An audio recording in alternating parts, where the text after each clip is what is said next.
Michel Denisot nous accompagne cet après-midi. 16h-18h sur Europe 1, l'équipe est sauvage. Mathieu Noël.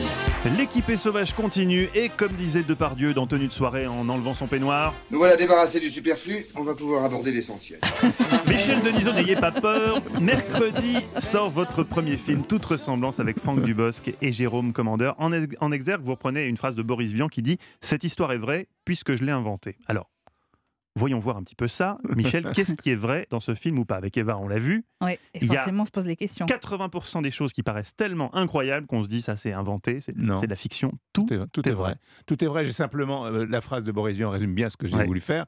C'est-à-dire que j'ai fait un mensonge avec la vérité et j'ai utilisé que des choses vraies que j'ai twistées, mélangées pour créer des personnages de fiction, mais qui en fait sont une compilation de la vérité. Est-ce que ça veut dire qu'il y a certaines personnalités qui vous ont déjà passé un petit coup de fil parce qu'elles ont vu le film? Non, parce que, et elles se disent, là je proteste. En fait, j'ai fait venir à la fin du film des vrais présentateurs du 20h qui prouvent bien que tout est vrai. Et donc, pour justement dire, c'est pas moi, mais c'est l'autre. Ils vont tous réagir comme ça. Je connais ce monde-là, j'en fais partie. On voit les autres, mais on se voit pas soi-même. Et est-ce que la scène, il y a quand même une scène où on va vous poser la question, est-ce que c'est vrai? C'est la fameuse scène où le présentateur du JT... Je suis très surpris que vous me posiez la question sur cette scène-là. Vraiment, je m'attendais pas à ça du tout.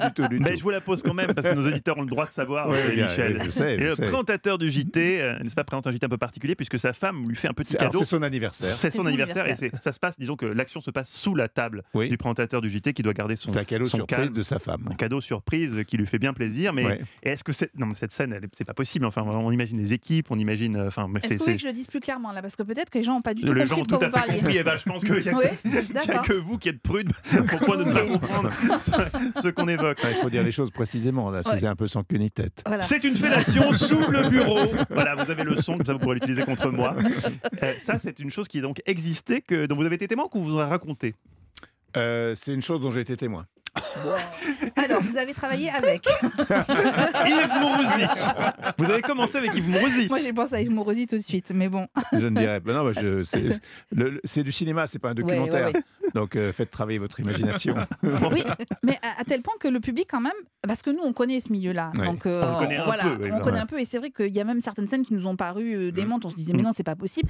Mais alors, je me mets à la place du public, ils vont pas croire qu'on est tous drogués et tous complètement fous dans ce milieu. Je dis, c'est pas un documentaire, c'est un film. Donc, c'est le backstage de la télévision, voilà, vu au cinéma. Mais c'est pas... comment dire? On sent que c'est quand même très très vrai ce film. Non, tout est vrai, tout est vrai, mais mélangé. Voilà. Comment vous